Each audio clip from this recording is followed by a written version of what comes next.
Hello guys, I made this video to inform you what you need to prepare and what you have to take precaution before raising work.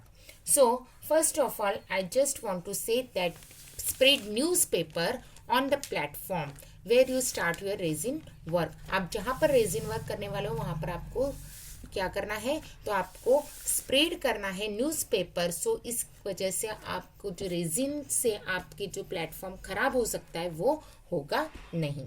Next, second, you have to wear mask and hand gloves during resin work. आपको mask compulsory wear करना है because resin में बहुत सारे chemicals रहते हैं और वो केमिकल्स हमको हार्म कर सकते हैं. सो इसलिए आपको मास्क कंपल्सरी वेयर करना है एंड उसी के साथ आपको हैंड ग्लोव्स वेयर करना है because you have to wear hand gloves so safe your skin for safety purpose of your skin. क्योंकि उसमें जो केमिकल्स रहते हैं वो बहुत स्टिकी रहते हैं और उसमें केमिकल्स रहते हैं तो वो मे भी आपको हार्म कर सकते हैं आपके हैंड्स को. सो आपको इसलिए हैंड ग्लोव्स कंपल्सरी वेयर करना है, तो ये आपको ध्यान में रखना है. देन थर्ड पॉइंट इज आपको एक से सोपी वाटर का, साबुन के पानी का एक वेसल रेडी रखना है. सो उस आप जो भी ऑपरेटर्स यूज़ करने वाले हो या फिर आपको कुछ प्रिकॉशन हैंड वॉश करना होगा टाइम पे आपको या फिर क्लीनिंग पर्पस के लिए आपको रेडी रखना है. So for example if you use scissor then just keep scissor dip scissor in soapy water and just clean it. So उसका जो स्टिकीनेस है वो निकल जाएगा. तभी कि तभी आप उसमें डीप कर लोगे और उसको निकाल के क्लीन कर लोगे तो उसका स्टिकनेस होगा वो रेजिन का निकल जाएगा. ओके उसके बाद में आपको नेक्स्ट टॉपिक रेडी रखना है. पूरी जो प्रिपरेशन करनी है रेजिन के लिए उसके लिए रेडी रहना है. तो उसके लिए आपको क्या चाहिए, तो आपको जो रेजिन का सामान है आपको हार्डनर और रेजिन ये आपको रेडी रखना है. इसके अनपैक करके रखना है, सिर्फ इसके लीड लगा के रखना चाहिए. लेकिन अगर आपका नई बॉटल्स होंगे तो उसको अनपैक करके रखना है. उसी के साथ में आपको कलर्स ये रेडी रखने हैं उसके. और नेक्स्ट आपको मोल्ड यूज़ करना है. जो भी आपको मोल्ड यूज़ करना है वो मोल्ड रेडी रखना है. आपको आइसक्रीम स्टिक्स चाहिए हैं, वो आइसक्रीम स्टिक्स यूज़ करने हैं. आपको मिक्सिंग के लिए काम में आएंगे तो 4 और 5 आइसक्रीम स्टिक्स वी नीड. उसी के साथ में यूज़ एंड थ्रो के स्मॉल ग्लासेस आते हैं छोटे छोटे, वो वाले रेडी रखना है 4-5. तो आपको एक्स्ट्रा कलर्स अलग अलग कलर्स अलग अलग ग्लास में हम लोग प्रिपेयर कर सकते हैं. सो ये हमारी है pre preparation for our resin work. Then one more topic that when we use resin तो हम we mix it.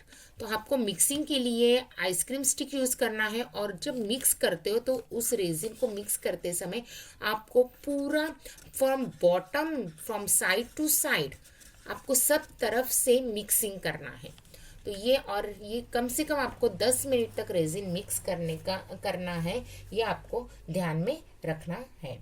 उसके बाद में और एक टॉपिक बताने जा रही हूँ कि आप जब रेजिन वर्क करते हो तो उसको मेज़र करके रखना है. मेज़र मीन्स अगर for example I use this mould, मैं ये मोल्ड यूज़ करूँगी और मुझे कितना थिकनेस चाहिए ये मेरे पर डिपेंड है. तो जितना थिकनेस चाहिए उतना हम लोग वाटर से मेज़र कर लेंगे. Okay for example I need this one, तो मैंने इसमें हाफ लिया है, मुझे हाफ ही थिक चाहिए कोस्टर. अगर फुल चाहिए होगा तो मैं ज़्यादा वाटर मेज़र करूँगी और उतना मेज़र लेकर इतना मेज़र करने के बाद इतना वाटर मैं एम्प्टी इसमें डाल के मेज़र करके रख दूँगी. सो एक्स्ट्रा हमारा जो रेजिन होगा वो नहीं तैयार होगा और हमारा रेजिन वेस्ट नहीं होना चाहिए. इसलिए देखो अभी यहाँ पर थोड़ा सा पानी गिर गया तो मुझे झट से क्लोथ काम में आ गया यूज़ एंड थ्रो. तो ये भी हमको रेडी रखना है कि एक्स्ट्रा कपड़ा फिर एक्स्ट्रा पेपर्स न्यूज़पेपर हमारे आसपास रहने चाहिए तो क्लीनिंग पर्पस के लिए हमको हेल्प में आ जाए. उसी के साथ में नेक्स्ट वन, हम लोग जब भी रेजिन वर्क करते हैं, हम लोग कोस्टर बना रहे हो या फिर कुछ भी हम लोग वॉच बनाएंगे, ट्रे बनाएंगे, whatever we so can make. तो हम लोग जो भी बनाएंगे उसको हमें बबल्स पकड़ लेते, तो वो बबल्स बर्स्ट करने के लिए हमको चाहिए नीडल, या फिर बबल बर्स्ट टॉर्च आता है। बबल बर्स्ट टॉर्च आता है, वो लाइटर जैसे दिखता है, रेजिन का बबल बर्स्ट टॉर्च रहता है, तो वो हम लोग यूज़ कर सकते हैं। तो उस वो नहीं होगा तो स्टार्टिंग में हम लोग नीडल्स का भी काम कर सकते हैं उसके लिए। फिर लास्ट वन जो है, हम जो भी मोल्ड यूज़ करेंगे, जो भी हम आप यूज़ करोगे, कोई भी आपके पास जो मोल्ड अवेलेबल होगा वो आप यूज़ करोगे, तो उसको काम होने के बाद वॉश करना है सोपी वाटर से, और उसको अच्छी तरह से क्लीन करके रखना है। सो नेक्स्ट आपके वर्क के लिए वो मोल्ड आपको काम में आना चाहिए। तो ये रही पूरी फर्स्ट स्टार्टिंग प्रिकॉशन और प्रिपरेशन। सो इसी के साथ आपको रेडी रहना है जब आप भी रेजिन वर्क करोगे। Okay, so best of luck for your work and bye.